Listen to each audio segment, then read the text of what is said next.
Shalom, shalom. Allez-y s'abonner à la Voix du Saint-Esprit 70, Kemboya RDC TV et Chantal Jean-Baptiste Sana Facebook. Alors aujourd'hui, on va parler des divorces passionnés. Na famille à Maman Sandambou et Papa Jean Bosco. En écoutant, en observant, et les jours là j'avais parlé, je crois qu'on va se voir encore les samedis et on parlera en profondeur sur cet mariage et maintenant c'est devenu divorce passionné.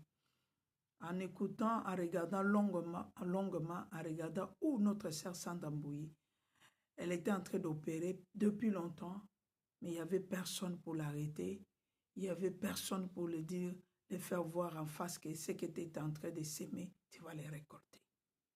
Et en partie à côté de Papa Jean Bosco, pareillement.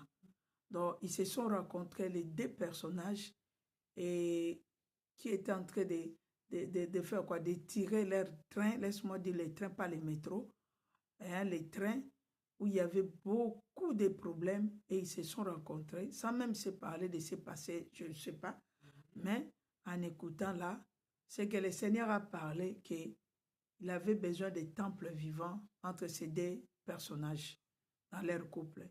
Mais dommage, ils n'ont pas fait ça et nous arrivons là où nous en sommes.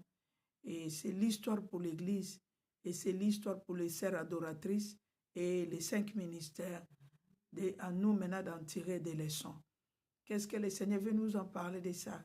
Qu'est-ce que l'Église va tirer des leçons là-bas? Et qu'est-ce que le Seigneur attend pour l'Église par rapport à ces scandales qui viennent de sortir des divorces passionnés? Et je vous dirai seulement, peuple de Dieu, ayez la foi en notre Seigneur Jésus-Christ.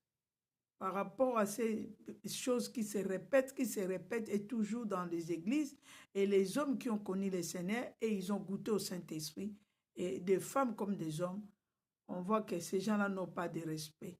Ils n'ont même pas peur de Dieu et ils n'ont pas de respect envers Dieu, Jésus et le Saint-Esprit. Parce que quand j'observe très bien, Maman Sanda ne pouvait pas continuer à chanter s'il n'avait pas passé ses délivrances. Parce qu'en regardant tout ce qui s'y passe, c'est pour cela quand ils chantent leurs chansons, on écoute et après quelques mois ou quelques semaines, il n'y a plus l'onction dans ces chansons, dans des chansons. Pourquoi? Parce qu'ils sont en train de marcher de péché en péché. On n'est pas venu juger, mais c'est à eux-mêmes de se regarder. Et pourquoi nous sommes là?